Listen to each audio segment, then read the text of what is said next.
Chaque samedi, Samira El Ghadi décrypte les fake news dans le 20h de TF1 présenté par Anne-Claire Coudray. Mais qui est la journaliste de 38 ans? Portrait. Lutter contre les clichés et les étiquettes, c'est ce qui m'a animé une bonne partie de ma vie. Le chemin de Samira El Ghadi vers le journal de TF1 était loin d'être tout tracé. Fille d'un père ouvrier et d'une mère au foyer, celle qui intervient tous les samedis aux côtés d'Anne-Claire Coudray dans la rubrique Infox du JT de 20h de TF1 grandit avec ses 7 frères et sœurs dans un quartier populaire de Boulogne-sur-Mer. Samira El Ghadi a été dans la même classe que Franck Ribéry.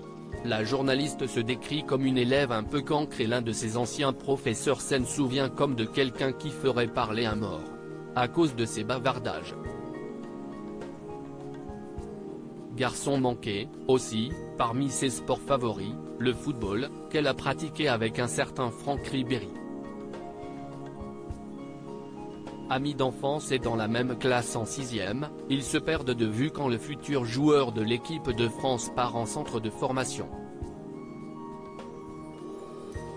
Au collège, certains professeurs lui prédisent un échec dans la filière littéraire à cause de ses origines maghrébines. Qu'importe. Samira s'accroche à ce qui l'anime, devenir journaliste.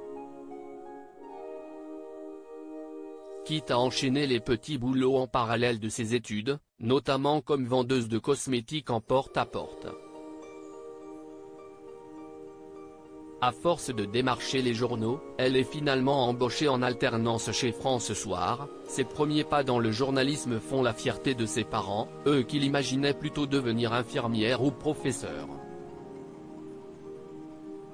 La journaliste se confie sur sa rencontre déterminante avec Jean-Pierre Pernaut à 23 ans, elle concourt à la fondation TF1, qui donne aux jeunes issus d'un milieu modeste la chance d'intégrer la chaîne.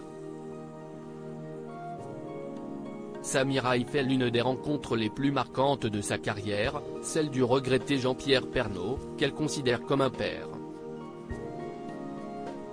Quand je lui ai dit que j'avais grandi avec son image, il n'avait pas trop aimé, dit-elle dans un éclat de rire.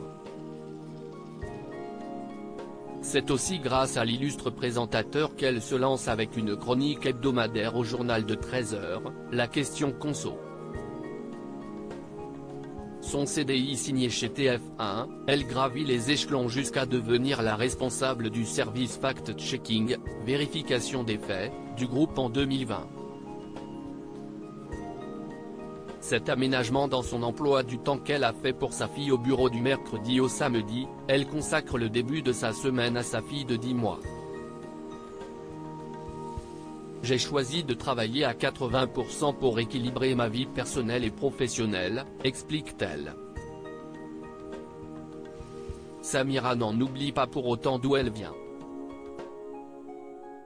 Engagée auprès des jeunes dans l'éducation aux médias, elle intervient régulièrement au sein des établissements scolaires. La journaliste est récemment retournée dans son ancien collège, accueillie en grande pompe par le proviseur. On m'aurait dit ça il y a 20 ans, je ne l'aurais jamais cru. À lire aussi Ange Noiret, le passé étonnant du monsieur météo de la matinale de LCI dans l'armée.